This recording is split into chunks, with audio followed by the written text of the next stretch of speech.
question. Ito ang uri ng intrigahang sinisimulan ng Showbiz Central. Vic Soto, here we go. For yourself, Ayan. Oh!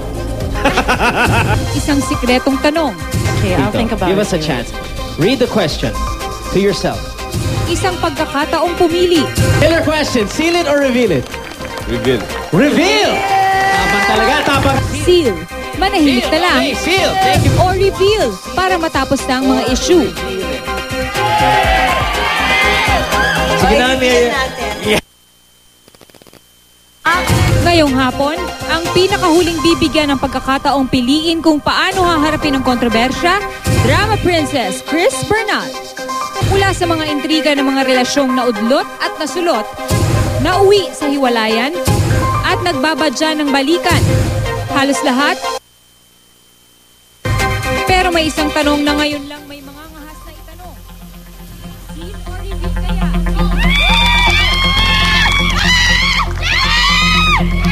Alright, mga kaibigan, i-welcome na natin ang haharap sa killer question, Chris Bernal. Hello, good afternoon sa iyo.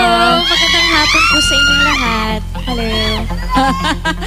Teka lang, bago ko muna itanong sa iyo ang killer question, meron ako mga ilang very, very light na katanungan. Ha? May very light? Oo, very light. Di ba nagsimula kayo ni Aljur noong sa Starstruck, noong sa Kiss Flix, naalala niyo yun? Yes. So, nung time na yon, wala ka bang naramdaman pa sa kanya nung mga panahon na yon? O crush mo na ba siya nung mga panahon na yon? Nakukitan ka sa kanya? Ganyan? There was a time na talagang na-attract naman ako sa kanya. Kasi si Aljur mabait eh. Napakabait no, napaka-maalaga. Saka gusto ko sa ugali niya yung pagiging maka-Diyos niya. Doon talaga ako humanga sa kanya. So, kailan nagsimula yun? Doon na yun.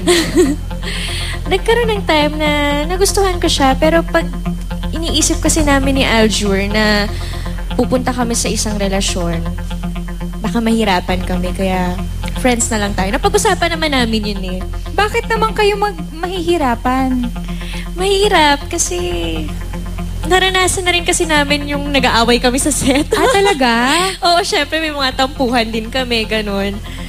Na naranasan namin yun. At hindi namin nagustuhan yun sa trabaho namin. Kaya mas okay na. Pero niligawan ka ba niya? Ano bang sabi niya? Hindi ko alam. Ikaw ang nakakaalam niyan. Kayong dalawang parating magkasama.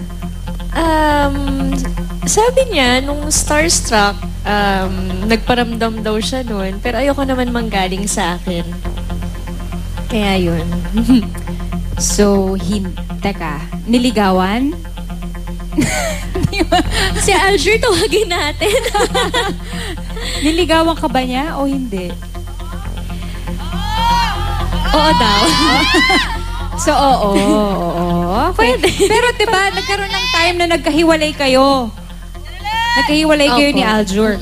Hindi ba, tapos naliling ka sa mga ibang guys, hindi ba nagsiselos si Aljur? O nagsiselos, o iba naman, yung mga nalilink naman sa yung mga guys, nagsiselos kay Aljur?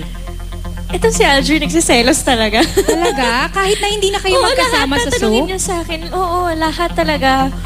Every time magkikita kami, tatanungin niya sino na naniligaw sa'yo. Ganyan. Ano, sapakin ko na, gagawin yan sa akin, bibiro yun sa akin. Ganyan. Pero ganun lang. Hindi naman seryosohan. Pero gusto niya rin kilalanin talaga pag may naniligaw sa akin. Binibigyan niya ako ng advice na okay yan, hindi okay yan, ganun. Pero ngayong magkakasama ulit kayo, magbabalik tambalan kayo ni Aljur, anong nararamdaman mo? Excited. Sobrang excited. At saka yung mga fans namin, yung mga supporters namin, naramdaman ko rin sa Twitter na sobrang excited sila.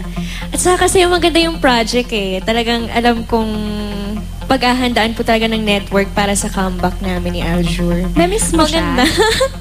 Na-miss ko. Na-miss ko. Kanina nga magkasama kami, kumain kami dun sa pantry. Bakit hindi niyo ako sinama? Gusto niyo kayo lang dalawa? Hindi naman. Binigyan niya ako ng burger. Ay, teka lang. Eh, ngayong single ka naman, di ba? Single siya. This time, magkakasama kayo sa isang soap. Magkakabalik tambalan kayo. May chance na ba na pwede nang magkaroon ng... Ano mo na? May chance na bang matuloy na yung mga naudlot noon? Depende sa kanya eh. Ayoko nga manggaling sa akin. Siyempre, babae tayo, di ba? Ewan ko sa kanya kung anong gusto niya. Pero if ever magkaroon ng chance na manliligaw na siya at ituloy niya na talaga yung panliligaw niya sa'yo, meron ba siyang chance? Si Aljur, merong chance. Mabait eh. Wala akong masabi sa kanya. Talagang hands down ako sa kanya sa ugali niya. Saka sa respeto niya. Meron pa akong isang gusto itanong. Di ba na-link kayo ni Mark? Nagselos ba siya kay Mark? Kay Mark? Oo. Nagselos siya kay Mark nun? Hindi naman. Pero syempre, matanong kasi yun eh. Basta may malink lang sa akin, may madikit lang sa pangalan ko. Susugod na yun sa akin, ite-text na ako. Nung tanong na yun ang tanong, ano ba talaga? Totoo ba yun? Ganun. Okay, sige. Eto na ni Mark. Taka lang, huwag kang ano. Wala.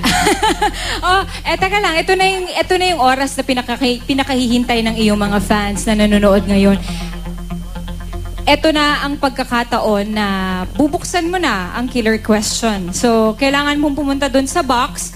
Tapos, nandun nakalagay ang envelope. Andun ang killer question. At pwede mo siyang sagutin kung feel mo. Or pwede mo siyang i-seal na lang kung ayaw mong sagutin ang tanong. Okay. Pero dapat magde-decide ka doon. Tapos babalik ka dito. Dito mo na lang sasagutin. Thank you. Thank you, Jenilyn. Sabi kasi nila tumayo na daw ako eh. Ha? Bubuksan ko na ba? Ang laki naman masyado nito. Nakakatakot. Basta Chris, tandaan mo, seal kung hindi mo feel sagutin ang question at reveal kung gusto mo namang sagutin yan at wala ka namang takot at wala kang tinatago, go. Pero gusto ko balikan muna dito para malaman ko rin kung ano yung decision mo. Mahirap naman yung nag-uusap tayo dito, nakatalikod ka. Ay, dala ko ba to? Dala ko, diba? Halika na, dito ka. Sorry, first time ko kasi dito sa tabi ko. Oo. Ang hirap naman ito. Ano ba to? Mahirap ba? Nahihirapan ka? Sige. Bibigyan kita ng time para mag-isip kung gusto mo bang sagutin o hindi. So, Chris, ano na? Seal or reveal? Pagbibigyan ko na lang sila. Sige, Oo nga, nandito ka na rin lang naman at huling linggo na namin. So, Oo naman. Ika nga ni Mahal na Sweet mahal and ko Mike tong show as well. Central. Sige, reveal. Okay. Ikaw Pwede na lang mo bang magbasa? Hindi, basahin mo sa amin tapos Paano sagutin mo. Nung magkatambal kayo ni Mark Heras sa Hiram na Puso, inamin ng girlfriend ni Mark na si Ina Asisio na nagsiselos siya sa'yo. Ang killer question, Chris, na-flatter ka ba noon na pinagseselosan ka ng girlfriend ni Mark Heras? Mahirap ba? Sagutin ko na?